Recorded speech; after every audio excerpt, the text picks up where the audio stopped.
Le dialogue de sainte Catherine de Sienne.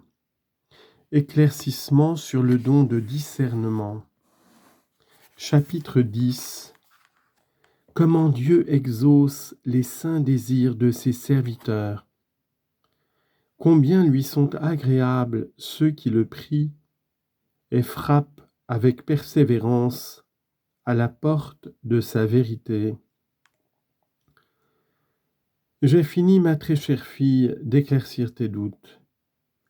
J'ai procuré à l'œil de ton intelligence la lumière dont il avait besoin pour éviter les pièges que le démon te pourrait tendre, et j'ai satisfait ainsi à toutes tes demandes.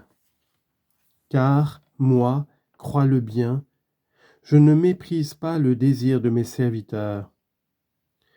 Je donne à quiconque me demande, et je vous invite tous à me demander.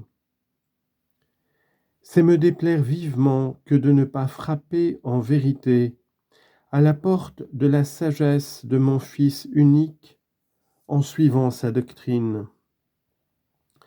Car suivre sa doctrine, c'est comme frapper à la porte en criant vers moi le Père éternel par la voix du saint désir, par d'humbles et continuelles prières. Et c'est moi le Père qui vous donne le pain de la grâce, par la porte de la douce vérité.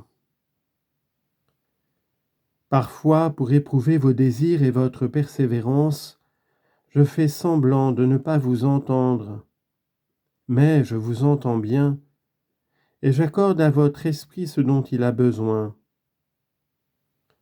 C'est moi qui vous donne la faim et la soif avec laquelle vous criez vers moi. Et je ne veux qu'éprouver votre constance pour combler vos désirs, lorsqu'ils sont bien ordonnés et dirigés vers moi.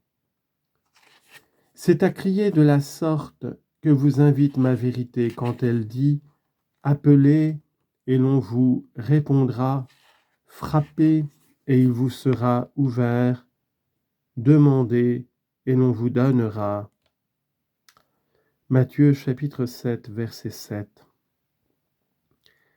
Et moi aussi je te dis, je ne veux pas que tu laisses faiblir ton désir, ni que tu cesses d'implorer mon secours. N'abaisse pas ta voix, crie vers moi pour que je fasse miséricorde au monde. Frappe sans interruption à la porte de ma vérité, mon Fils, en suivant ses traces.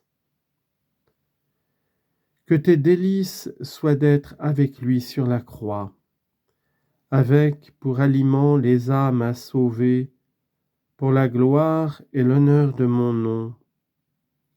Gémissant dans l'angoisse de ton cœur, sur la mort de la race humaine, que tu vois entraîner vers une telle misère que ta langue ne la saurait décrire.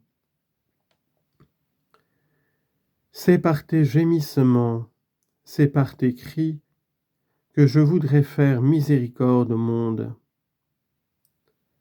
C'est cela que je demande à mes serviteurs. À ce signe, je reconnaîtrai qu'ils m'aiment en vérité. Et moi, comme je te l'ai dit, je ne mépriserai pas leurs désirs.